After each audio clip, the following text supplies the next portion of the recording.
I still remember the exact way he said it, like he was talking about the weather, not our marriage, just calmly looking at me and saying it was over.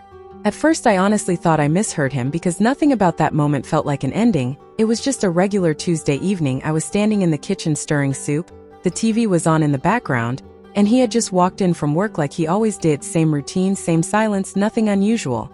So I turned around and asked him what he meant, and he didn't raise his voice, didn't look angry, didn't even look sad, he just repeated it. Slower this time, like I needed help understanding something simple. He said he couldn't do this anymore, and that he was done. And the strangest part was, I didn't feel shock right away. I felt confused because there was no big fight, no cheating accusations, no dramatic buildup, nothing that could explain why someone would suddenly end a 7-year marriage in the middle of making dinner. I asked him if something had happened, if I did something wrong, if there was someone else, and he just kept shaking his head, saying, no, it's not that, it's just over. That just bothered me more than anything. Because nothing in our life was ever just anything.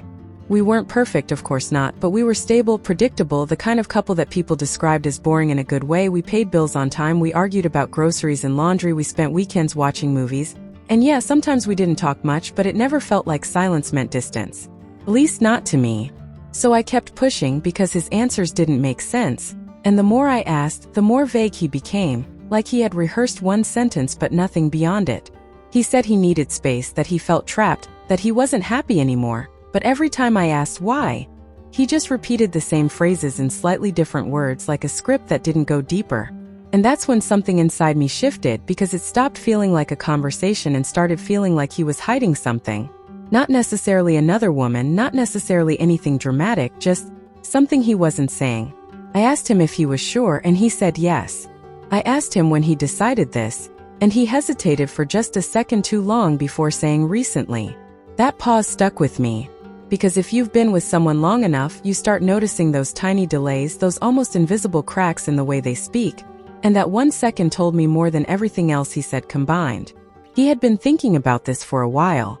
Maybe longer than I realized. So I asked him directly, how long have you wanted to leave? And this time he didn't answer right away. He walked past me, opened the fridge, stared inside like he was looking for something that wasn't there, and then quietly said, it doesn't matter. But it did matter. It mattered a lot.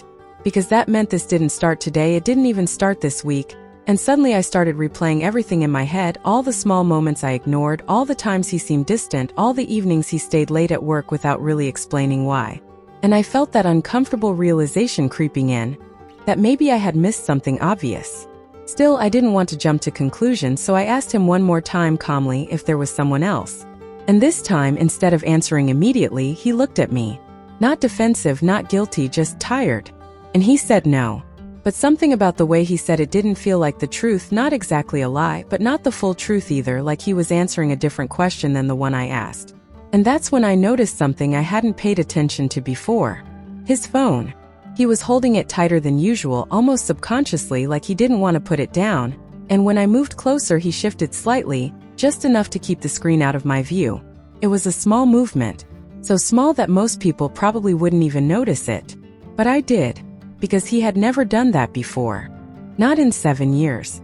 And suddenly the whole situation started to feel less random, less like a sudden decision, and more like something that had been building quietly behind my back. I didn't say anything about the phone, not yet. I just watched him for a moment, trying to connect all the pieces, trying to understand what I was actually looking at. Because this wasn't just a man ending a marriage.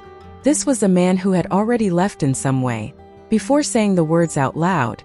And I realized right there, standing in that kitchen, that I wasn't going to get the truth from him by asking directly. So instead I nodded like I accepted what he said, like I believed this was just about not being happy.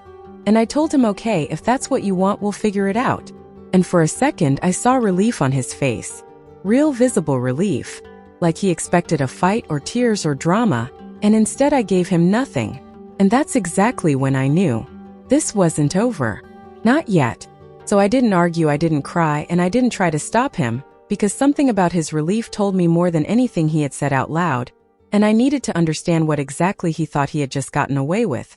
That night we slept in the same apartment but in different rooms, and I barely slept at all because my mind kept going back to small details, his late nights, the way he suddenly cared more about his phone, how he started taking calls in another room, things that felt harmless before but now lined up too perfectly.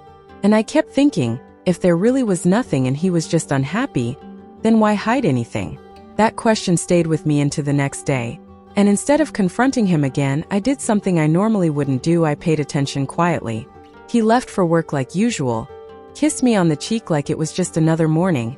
And that almost made it worse, because it felt like I was watching someone act out a version of our life that was already over for him. After he left, I noticed he had forgotten his tablet on the couch.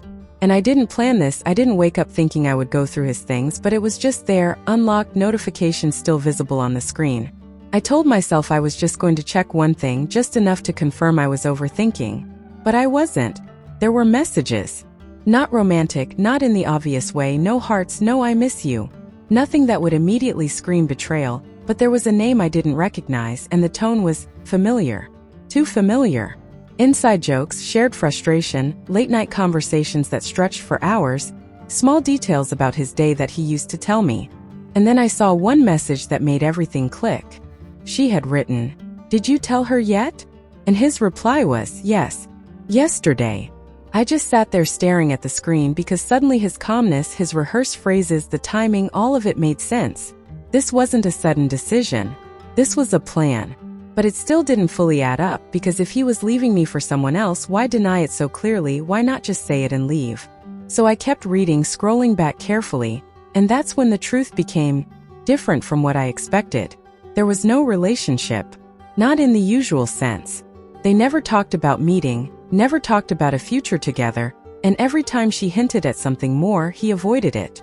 He complained to her about work, about stress, about feeling stuck, and she listened, encouraged him to think about himself, to make a change, to stop living a life that didn't make him happy. And slowly, over weeks, maybe months, that idea turned into something bigger. Not love. Escape. He wasn't leaving me for her. He was leaving his life, and she just happened to be the person who made that idea feel acceptable.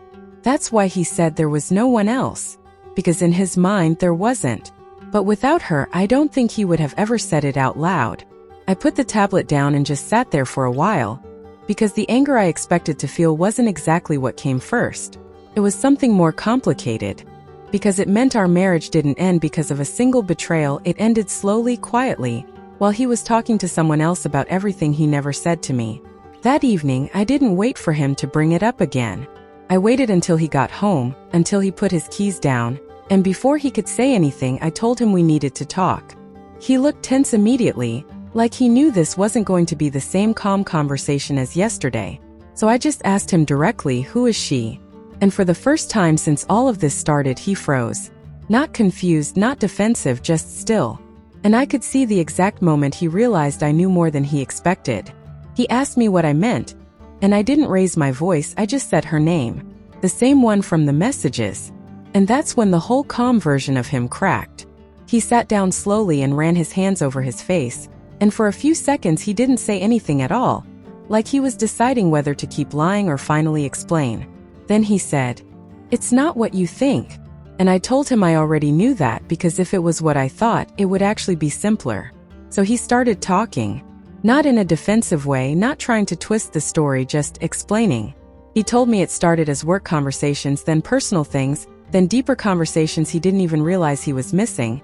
And at some point he started feeling like himself again when he talked to her. Not because she was special, but because she didn't see him as the version of himself he felt stuck in. And I asked him why he never talked to me like that. And he didn't have a good answer. He just said it felt easier not to. Easier. That word hit harder than anything else. Because it meant we didn't break because of something dramatic.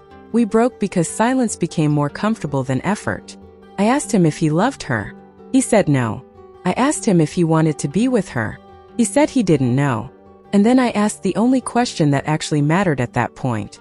Then why end this? And he looked at me, finally meeting my eyes properly, and said, "Because I don't feel like I'm living my life anymore." There it was. Not cheating. Not another woman. Just someone who had already mentally checked out and needed a reason to make it real. I nodded slowly because for the first time his answer actually matched his actions. So I stood up, walked to the kitchen, turned off the stove that I had absent-mindedly turned on earlier, and came back. He watched me like he was waiting for something, maybe anger, maybe a decision, maybe a second chance. But I didn't give him any of that right away. I just said, "Then we'll finish this properly." And he asked what I meant. So I told him we would sit down tomorrow, go through everything, the apartment, the accounts, all the practical things, no drama, no pretending, just ending it the same way we lived most of our life, calmly. He nodded, almost automatically. And then he asked, "That's it?" I looked at him for a second because I think he expected something more emotional, something louder. But there wasn't anything left to say in that moment. So I just picked up his phone from the table, handed it back to him and said, "You can tell her you don't need to ask anymore."